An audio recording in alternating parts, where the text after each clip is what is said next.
Please keep eating while we proceed. We'll try to get a little bit back onto time. I'm Eugene Steuerle from the Urban Institute and one of the co-chairs of this conference. And it's indeed my pleasure to introduce you to David Wessel, who is the economics editor of the Wall Street Journal. I've actually known David for some time. I met him when he first came to head up take a reporter's job at the Wall Street Journal at the end of '87. He just told me it was right when the stock market crashed. So the market's still ahead of when David first worked on economics. So we'll give him credit from that point upwards. David is well known, I think, to almost everyone in this room. He is a writer, has a capital column. He's the economics editor of the Wall Street Journal, having risen to that position over the years because of his expertise and his just fine, crisp thinking in everything I've seen him do. You've probably seen him on National Public Radio. He appears on WETA's Washington Week. And he's actually written 2 bestsellers, including a book that he will be selling and signing right after this session called Red Ink. I have a copy. I highly recommend it. It's extremely well written, extremely readable in his usual way. He's got another bestseller, by the way, that he did on Ben Bernanke and the Fed. He and his colleague also, Jerry Seib, also have a column at WSJ.com/SeibWessel, SeibWessel. So I invite you to look that up as well. As I say, everything that I've read by David is usually very well written.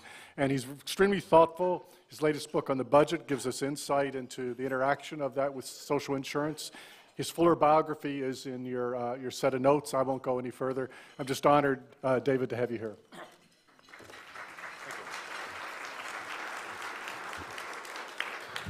Thank you very much. I'm glad the dessert's at the table, so nobody has to wonder how they'll stay awake for the rest of this. I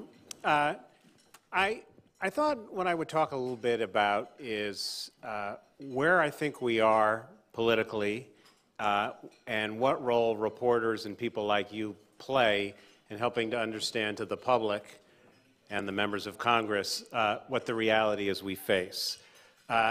I don't want to give you my 25-cent summary of the budget because I think you all know it. I think the simple answer is we have a problem. We could have solved it a long time ago.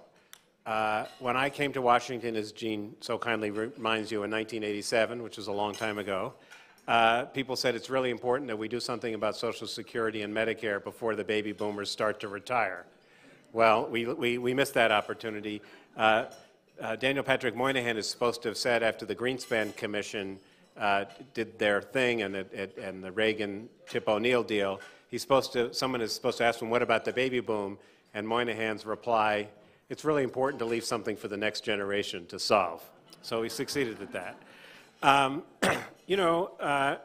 I think it's not, despite all the stories about the aging of the baby boom, it's not widely understood in Washington how fundamental that is to our fiscal policy.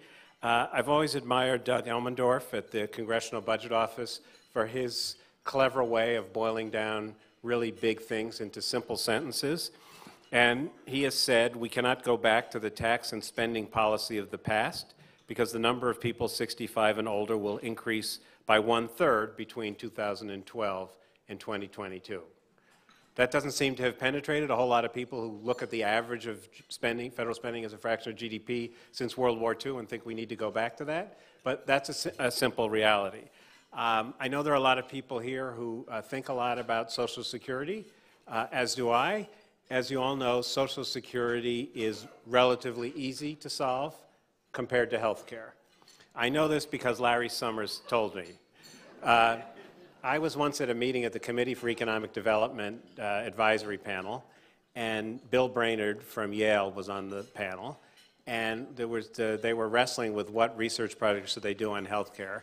And Bill Brainerd said, well, I was talking to Larry Summers the other day, and and Larry said to me, Bill, a couple of smart people like you and me, and then Bill adds sotto voce, by which he meant like him, with a few hours, we could come up for a plan for Social Security. A little bit on the benefits, a little bit on the taxes. We could make this work. This healthcare thing, he said, is really hard. And I think that's really one of the fundamental problems we face. As you know, in 1960, we spent 9.5% of all federal spending on health care. Today, it's 25%, and we're headed to 33% on current trajectory. It will crowd out everything else. The federal government is at risk of becoming a giant health and retirement program with a few tanks and a lot of debt service. And everything else, anything you might consider an investment in the future, is going to be squeezed out unless something changes. Now, I went to a thing that Kaiser had the other day, the Kaiser Family Foundation, and they had done a poll like the one you've done of the public and tried to tease out some opinions about and values about health care. They didn't do so much on Social Security. And one of their conclusions was that they claimed to have identified a gap between policymakers and the public. And I thought they had it wrong, that basically the gap is between the public and reality. And that's a pretty big problem. There is an enormous amount of ignorance in the public. The Kaiser poll asked people, as far as you know, do wealthier seniors pay higher premiums than other seniors for Medicare? Only 20% of the people knew that wealthier people do pay more for Medicare. You've all heard the CNN polls, how much should we spend on foreign aid? The median was 10%, which is about 10 times what it really was. There was a poll a few years ago that Cornell did where 44% of the people on Social Security and 40% of the people on Medicare said they had never used a government social program. Now, I do not believe that we are at some trough in the intelligence of the American people. I don't believe that the American public was any better educated in 1776 or 1863. They weren't there studying the Emancipation Proclamation over candlelight, trying to figure out whether it did apply if the war ended or not. So I think that's just a given. It's frustrating, but it's a given. I think public opinion matters because public opinion shapes what people think ought to happen, and that influences politicians. I think it's pretty clear to me, anyways, that we're not going to fix our deficit problem by doing more public opinion polls and trying to get people to square the circle. The people hold inconsistent views. Everybody is in favor of reducing the deficit as long as it doesn't involve raising their taxes or cutting their benefits. It's a little bit hard. I mean, the person who came closer to offering that kind of free lunch was Mitt Romney, and it didn't work out very well for him. I saw the poll that NASI released this morning, and I have to say, some of it I just found almost impossible to believe. Your people asked, do you agree or disagree with this sentence? It is critical that we preserve Social Security, even if it means increasing Social Security taxes paid by working Americans. Even if it means increasing taxes paid by working Americans.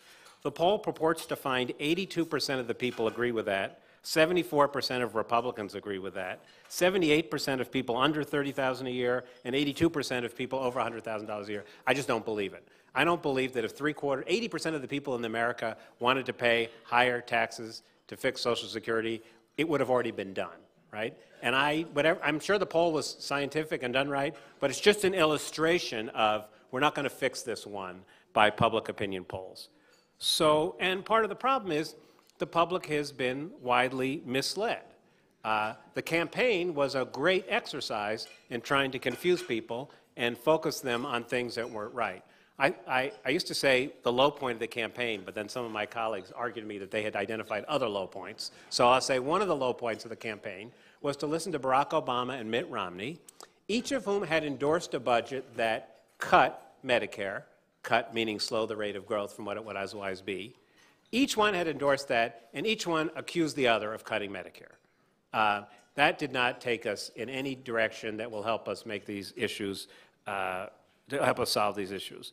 I actually thought the debate over taxes in the campaign was somewhat more illuminating. I think people did begin to understand that there's a trade-off between loopholes, deductions, credits, and exclusions, and rates. And if you want to have lower rates, you have to have fewer of those, you know. If I take it, it's a deduction. If you take it, it's a loophole. So we have some difficulty here to work out what it is. But I think that at least the campaign advanced by an inch the understanding of that issue. So two questions. So what's my role as a reporter? What's your role as an advocate or scholar in illustrating, in helping the public understand this better? Because I really don't want to believe that it's hopeless, that people can't understand this. It'd be really hard for me to get up every day and type my stories in the Wall Street Journal if I believed that it wasn't advancing the truth just at least a millimeter. And that's kind of how this little book came to be. I was talking to the editors at Random House, which had published the book I did on the Fed, the people who edit business books at Random House, and they said to me, the Fed was boring, you made the Fed interesting, the budget's boring, can't you make the budget interesting? And I said, well, it wasn't all that difficult to make the Fed interesting in 2008 and 2009 when Ben Bernanke was staring over an abyss that was about the size of the Great Depression. But this is a conversation about a year and a half ago. I said, but there's nothing happening on the budget. A book-length narrative on the failure of the supercommittee is not something I want to read, let alone write. Of course, Bob Woodward did that book, and it was a bestseller, so it shows you what I know. And I said, okay, well, what if you did a year in the life of the budget? You know, the president and his advisors set priorities, and then they send the budget to Congress, and Congress deliberates, and they decide which programs to fund and which to not, and the money goes out the door. And I'm sitting there listening to, so these are the people who edit business books at Random House, and their vision of the way the federal budget works is kind of somewhere between the 5th and 6th grade social studies textbook of how a bill becomes law. So at that point I began to think, well, maybe, you know, maybe there is something to do here. So I had brought with me a package of charts produced by the Peterson Foundation.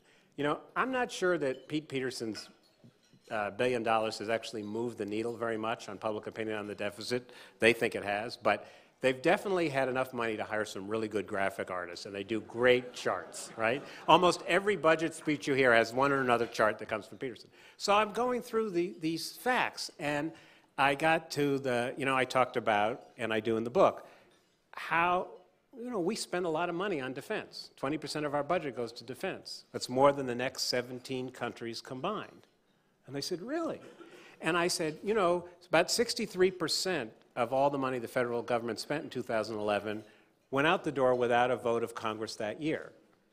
It was the money that was to pay past promises, benefits, Social Security, Medicare, Medicaid, veterans, farm price support, and interest on the debt. And they said, really? And I said, you know, if you fired every single federal employee, you would save a lot of money, $435 billion, a lot of money, more than the combined budgets of about 6 or 7 cabinet agencies, and you wouldn't even have reduced the deficit in half. And then one of them says, how do you know this stuff? And that's when I realized that my comparative advantage is a working knowledge of the historical tables of the budget that OMB puts out every year, right? So the reason I say that is I've now done a lot of talking about the budget, both in public and I've discovered there are an unlimited number of AM radio stations that are looking to fill time. And if you can explain what the fiscal cliff is, they'd be happy to have you on. And what I've discovered is that it's really important to think about how to boil it down into simple facts like that one, or like Doug Elmendorf's on why we can't go back to federal spending at 18% of GDP. And that it's not easy to do it without misleading people, but it's really important. I saw on a book table out there John Gruber's comic book on healthcare, which if you haven't looked at it, I really recommend it for this reason. First of all, what a great idea, right? But secondly, he didn't avoid all the nuances and the yes, but stuff. He found a way to work them in. So if you actually read the thing and you say to yourself, you know, this isn't as simplistic as I thought it was going to be. So that balance between making it simple, making it more black and white than it really is, since life is a lot of shades of gray, in the old sense of the word, not the new one. But managing to convey to people something that they didn't actually know is incredibly important. And as many of you know, it's as important with members of Congress as with the ordinary readers of the Wall Street Journal or the New York Times. And Lloyd Benson used to say, nobody listens to anything you say until you say it the 3rd time. I think he was right, and apparently it takes more than 3 times. I think that A brief word on the role of the press here and why, if you look at the book, there's no David Wessel's plan to reduce the debt at the back of it. I'm a little concerned that the incentives in journalism have gone to people who pick a point of view and then spend their lives defending it. You know, Ezra Klein is an amazing young man. I fully expect one day that it will be Ezra Klein and the Washington Post will be in small print underneath it, right? Because one of those things is growing and one isn't. But Ezra has decided, and I respect him for this, to kind of be a liberal Democrat blogger and to take that point of view, and he's relentless and he's very analytical and it's smart and all, but he has identified himself with that, and he is inspiring a generation of young journalists who think the way to get ahead is to take a point of view, left or right, and then write it. And you can see it in other ways as well. In the TV world, you can hear one set of facts on MSNBC on the budget, one set of choices about the budget on MSNBC and a set of facts to defend it, another set of choices on Fox and a set of facts to defend that. And if you're one of the 13 people in America who actually watches both channels, you must be pretty confused. But my view is that there has, and this is because I'm 58 years old and this is the way I was brought up in journalism, there has to be some place where you can get information from people who don't deny that they have views. I mean, you can't cover this stuff and not have opinions, but who are not trying to promote their opinion, but rather call it as they see it. And so the book I did, and I gave you some examples, is trying to lay out some facts which are simply true, upon which we have to make some decisions. We're not going to get to a better place fiscally unless we do something about health care. That's not a Republican or a Democrat idea. What to do about it is pretty much a Republican or Democrat idea, and there are differences of view there. And it turns out that it's rapidly falling out of fashion. And my colleagues of my generation at the Journal, we really worry about that, because we don't want Rupert Murdoch to wake up one day and say, you know, the New York Times is going to be the paper of the left. The way for me to make money is to be the paper of the right. And if we don't, we'll go the way that CNN has gone, which is basically struggling to hold on to its audience. It hasn't happened yet. I'm not saying it's happened. But I worry about the economic incentives doing that way. So I'm kind of trying to wave the flag for what you might call, before that word got stolen, that phrase got stolen, fair and balanced journalism. Now, I don't mean it's balanced to the point of absurdity. That's another vice of the press. You can never have one thing, you can never say one thing unless someone says something else. You can't say that Mitt Romney's tax plan doesn't add up unless you have someone else saying it does add up. Like there's no role for facts. We don't require the reporters in the Wall Street Journal to say, to be sure, some people still believe the earth is flat. We don't have an editor calling up and say, well, did you call Mrs. Hitler? So we have a quote in the story saying, to be sure, Mrs. Hitler said her son was a nice guy, right? And those are absurd, of course, but there's a bit of tendency in that, particularly in the economic press, because if you don't really know what's true and what's not true, you don't ever have to do the work to find out. You just have to quote one person saying red and one person saying green, and you move on to your next story. But I think it's incredibly important for people like you to help reporters, and I'm not talking about me because I know Eugene Steuerle and Bob Reischauer, I know who to call, but the people who you never heard of, who you have to have the patience, and I know how frustrating it might be, to explain to them, no, it's not actually true that the payroll tax supports all of Medicare spending. Or it's not actually true that we can, that there's a, whatever, pick your thing. All right, so I want to leave time for questions, but I want to talk for a moment about where we are right now in this political debate. Bottom line, what's going to happen? Not much. Congress did what it has done successfully in the past. It managed to create a great crisis, an artificial crisis. We don't have the luxury or the pain of having a financial market crisis right now to force them to do anything. So they did, as they've done before with Gramm-Rudman in the early 90s, they created the artificial crisis of the fiscal cliff. And we went through all the pain of having a crisis, and I'm not a big believer that uncertainty really tanked the economy in the fourth quarter, but it certainly wasn't very pleasant. So we had the crisis, we went through all the pain, and then they were unable to use it to come to a better place. What have we done? We've put caps on discretionary spending that may or may not hold over time. They certainly take discretionary spending to a pretty low level. We called off the sequester for 2 months. My guess is it's going to go into effect in March. Across-the-board cuts, the most mindless way to cut discretionary spending you can think of. It was something that they didn't want it to happen. It was supposed to force them to do something else. It didn't work. And we got a reasonably large tax increase with no bargain on spending. I was talking to a CEO last night at a dinner for a couple of reporters, and he says, I feel gypped. I was asked to stand up and say I was willing to pay more taxes, we should raise taxes as part of a grand bargain that would reduce spending and raise revenues, and I got the tax increase and they didn't do anything on entitlement spending. I'm not standing up again. And secondly, what's maybe even more discouraging, the whole notion of doing these budget deals incrementally was that each step was supposed to, quote, build trust. Well, it didn't work out that way. I don't think that John Boehner and Barack Obama like each other more today than they did 6 months ago, and it's pretty clear that John Boehner and Harry Reid don't like each other anymore, and I'm not even sure about Kevin McCarthy, Eric Cantor, and John Boehner. So no trust was built with them. Nothing was done on entitlements. There's no consensus. Everybody's in favor of tax reform. I bet 100% of the members of Congress are in favor of tax reform. And I promise you, if there is a tax bill this year, it will be called the Tax Reform Act of 2013, right? But I don't see how they come to any kind of compromise on, they can't agree on whether it should be revenue neutral or not.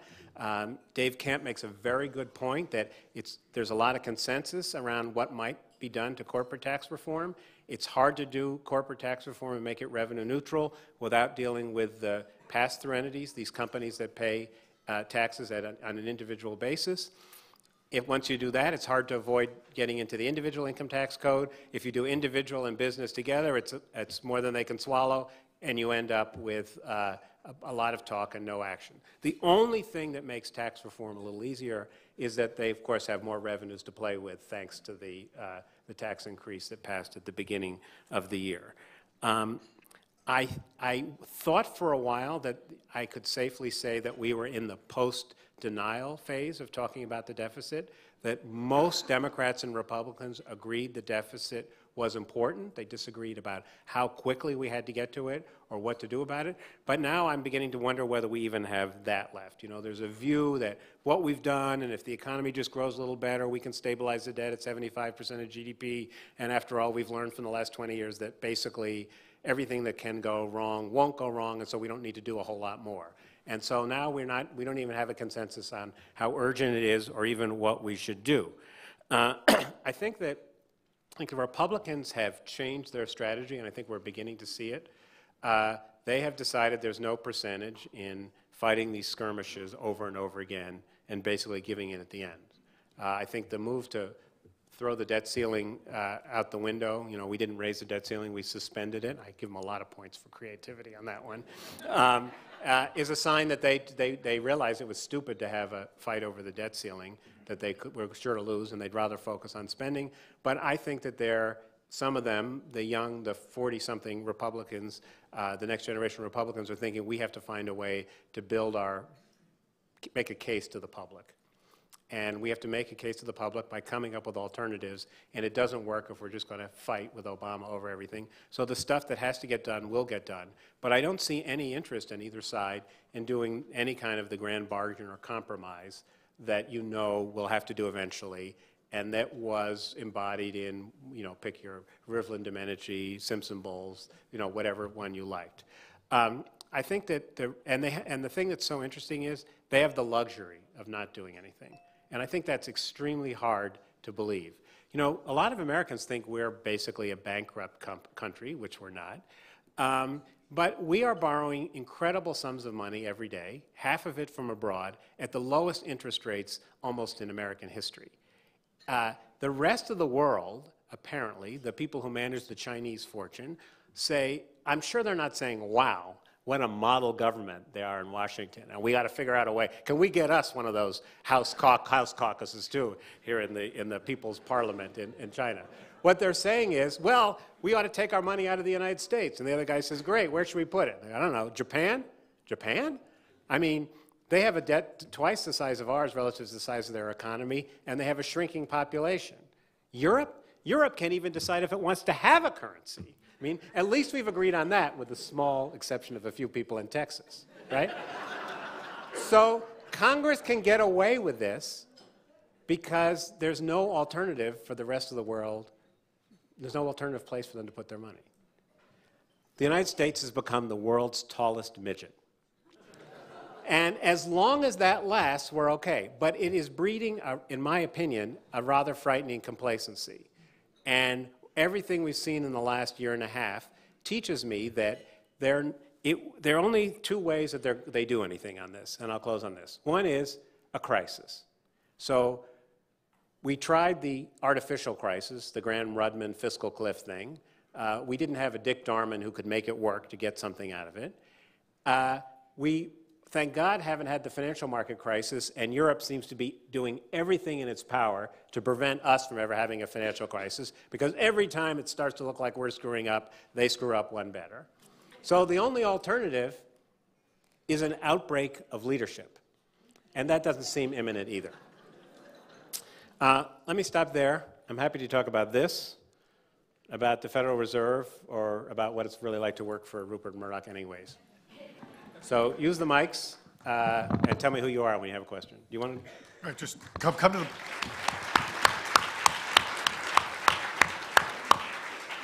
Please come to the mics, announce who you are. And by the way, for those of you who can't make it to the mics, raise your hand and we'll try to get a microphone to you as well. And just please ask a question. And I want to invoke the ne n'est pas rule, which a long statement followed by n'est pas, or is it not so, is not a question, or does not qualify. But outside of that, please ask your questions. We'll start over here. Hi, Janice Gregory. I'm on the Academy's board. I wonder if you could talk a little bit about getting to a national discussion on healthcare, given that healthcare seems to be the big driver of so many of our budget problems on the spending side. And you know, we've got the ACA coming in. Do you have any insight how this unfolds into something that might actually prove useful in curbing expenses? I'm with you on the national discussion. When you get to the how it curbs expenses, I got a little scared there. You may ask me more and I can deliver. Look, I think that I think this could be a really good year in the discussion of healthcare because the implementation of the ACA will be so front and center. I think a whole lot is riding on whether this is seen as being implemented well or not. So there are two historical metaphors. One is the famous catastrophic healthcare thing, which got repealed before it even went into effect. And the other is Part D. When Part D of Medicare came in, I mean, we wrote endless stories. It's so confusing, and it's, they gave away the store to the drug companies, and the seniors can't figure out the website and all. I haven't read a story complaining about Part D in probably months. It's now kind of accepted into the thing, and I think it's an example of how, after the initial rough spot, something can really become accepted. So I don't think there's any secret to the healthcare discussion, except that we have to keep driving into the public debate that we are not getting our money's worth.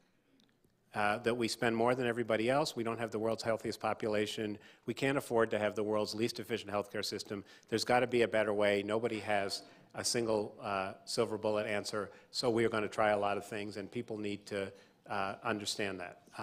I think the other thing is, and this is just so frustrating, is that the gap between what people say in their personal lives and their own personal experiences and their public policy views has to be wider in healthcare than almost anything else.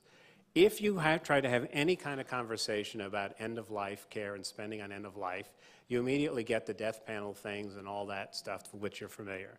But there's not anybody you talk to when that comes up that doesn't want to pause and tell you about their dad or their grandmother and why was it that they, you know, resuscitated my 87-year-old mother when that wasn't what she wanted and stuff. And so I was on a panel at something else, and Tom Donnie was there, the former congressman, and someone said, what can we do to make Congress understand what we want? And he says, and he's right, Congress lives by anecdotes.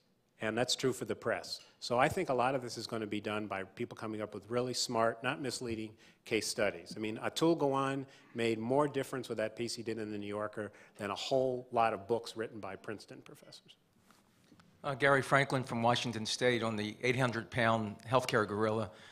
We have a healthcare technology assessment program in Washington State. It's the only program like that in the country where we actually look at individual healthcare services like spine surgery, various tests, upright MRI, and decide there's evidence there for it, there's not evidence there for it, it harms people, it doesn't help people. Let's make a coverage decision. I don't see that discussion happening at the federal level. Some of the other developed countries have major programs to deal with this kind of thing. Well, I'm wondering why you think that's not happening at the federal level. Well, last time I checked, the United States was not like Washington State and the state of Oregon, right? So that's part of the problem. You know, we would have a different healthcare system if everybody was like the people who lived in Washington State and Oregon. I think there are, as you know, efforts in that, this whole comparative effectiveness stuff that's been done, but we haven't dealt with a pretty fundamental issue, which is apparently Americans have an insatiable appetite for healthcare, and they even want things that may not do any good. And until and if you tell them, we're not going to give you this test because we think it's not going to do you that good, and they take to the picket signs and march on Washington, we have a problem, and we haven't got there. We haven't solved that yet. I'm Ted Marmor, Yale University. I'd like to follow up, if I could, on the last exchange by asking you what you think of the following characterization of the similarities and differences between the problems you've been discussing in the United States and our neighbor to the north. Canada aged and is aging identically to the United States, so there's no difference between the two. I take it that you agree that the medical care rates of increase in expenditure is the core of the budget problem. I think I got that from your talk. So if it's true that what distinguishes the Canada from the United States is that the expenditures for medical care are restrained in one and not in the other, and it does not support, let's end with this, and if you knew as well that the rate of use of medical care, both hospital bed days and office visits, were higher in Canada than the United States, wouldn't you say that the answer to the United States is that it's got to wrap its mind around putting a limit to the budget available, rather than thinking it's the American public that is somehow producing these results? So about 20 years ago, I wrote a column, and the first line was, "No, Virginia, there's no such thing as a Social Security Trust Fund." And I think Ted eviscerated me for scaremongering. And I don't remember the words you used. It was pretty articulate. Look, two things. One is I don't have the solution to the healthcare thing. Okay. Right? So I'm not going to do it. Do you make some good, does Canada do some things that seem to deliver better health care for less money than us? Yes. Is the Canadian system so good that Americans are about to adopt it? I think it may not fit our values and our unwillingness to queue and have people make decisions. But more importantly, whether I think or Stephanie Himmel, whatever her name is, think that the Canada single payer is a good thing, it's not going to happen here. It's not going to happen here because apparently both the public and the politicians are not yet ready to make that step. I sometimes think that that's kind of the secret of Obamacare. We're going to try this and everything else, and then we'll eventually get to single payer, and that may be. So I think for the time being, we are going to try other alternatives. We're going to find our own way here. It's not, as you point out, like there aren't other models. You know, some of the European countries have models that we can benefit from, but we are, for reasons that I can't really explain, we have different set of, we're not willing to make the same choices that other people make, and so we are going to try and come up with some jury-rigged system that saves a little bit of money. Interesting experiments in Massachusetts where they're putting a cap on things. I'm kind of intrigued by this is my point on Obamacare implementation. You know, there are a number of insurance companies and the middlemen and big employers that are wondering, well, if exchanges work, can I set up exchanges for my employees, and maybe we'll go to a defined contribution healthcare thing. So I think we're going to try a lot of experiments because most people and most elected officials don't believe that single payer will work for us, even if you believe it will, and maybe some people who know a lot believe it will. Larry Seiden, University of Delaware, and I want to follow up on what Ted said and what you said. If you looked at other countries and you saw that nobody's spending more than 12% of GDP on all medical care, and that's been going on now for several decades, and the U.S. is spending 6 points higher, 18%. Is it the first thing somebody who's just practical, non-ideological would say, well, what are they doing? I mean, maybe we don't want that. But if all these other countries are spending 6 points less of GDP, less than 12, and we're spending 18, why don't we at least sit down and look seriously? They've got a lot of different variations, a lot of different versions. But this gets to the very last point you made. You were talking about the role of the press. Is it the role of the press to sort of self-censor and say, well, this doesn't look like it's politically likely, so I'm not going to actually write a column that says what I was just trying to get at? Or let the political chips fall where they may. If this is what somebody might look at in other countries, why don't I lay that out to my readers? I plead innocent to the self-censorship and keeping people from knowing how other countries' healthcare systems work. I just don't think, I mean, it's hard, and it's hard to explain because they're all really different, and we probably don't do a very good job of that, but I was giving Ted a political forecast of why it is that putting your eggs in the single-payer basket, I believe, is unlikely to work. I totally agree with you that looking at how other countries do things on this and other things is part of our job. We don't do it as well as we should. My political judgment is Americans like to think they've thought of everything themselves, and they're not going to be much persuaded to discover that the Swiss have a good system. But I think we can learn from places. And I think we know why we spend more on healthcare than everybody else. Some of it's prices, some of it's utilization, and some of it is cockamamie incentives, right? So it's not like we don't know what the dials are to turn. We're just having trouble coming up with a political consensus. You know, I think there was a lot of interesting stuff written during the ACA about what public option and whether it was a good thing. I think we and others have done some interesting stories on the British health system and the changes they're going through. You know, the whole question of how drugs should be reimbursed and do we make a mistake with the ACA by changing the way the Medicaid and Medicare is done. So I don't think, I'm not going to tell you we do as good a job as we should, but we're not trying to keep from the public the secret that single payer would save us, and that it's only the evil journalists who are preventing the public from knowing that. Last question. Could you say something about the future of revenues? Because you started out of revenues? Of revenues. They gave you this title apparently. That was the first time I know about the title. Yeah, no. The future of very simple. The future of revenues is the government's going to have to find a way to get more revenues, right? It was a nice down payment in the tax increases on the upper income people, but it's not sufficient to bring us to any kind of sustainable level, bring the debt down as a percent of any level. So I'm very confident in predicting that we will have a tax increase of some kind someday. I have no idea when it's going to come. I don't think it's going to come this year. It would be nice if it was in the context of some really growth-enhancing revenue tax reform, perhaps pick your thing, maybe a carbon tax, maybe a move to some kind of progressive VAT. It would a flat tax if you like that. But at the moment, Congress is having a hard time doing simple things, and they're having trouble even with the melody. They're not going to do a symphony. So taxes will go up. They will go up on people who make less than $250,000 a year. We are not going to solve our deficit problem by cutting spending because we won't agree on what the consequences of cutting spending. I can't wait to read Paul Ryan's new budget, the one where he's going to bring the deficit to zero in 10 years without raising revenues. I think it's going to be some really interesting magic asterisks there. I don't see other ways how you can do it. And that's all I have to say. All right. Thank you, Dave.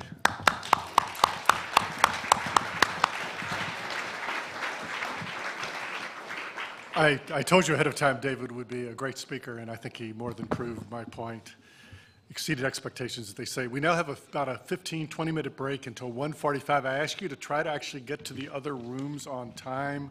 Those who are interested in the a reformed Medicare basic principles will come back or stay in this room. Those who are interested in strengthening Social Security adequacy and equity will go to the First Amendment room. I remind you also that David will, in the meantime, will be signing books out there for red ink. David, they're going to line up by the hundreds, I practically guarantee you. And anything else we need to announce? Okay, thank you all very much.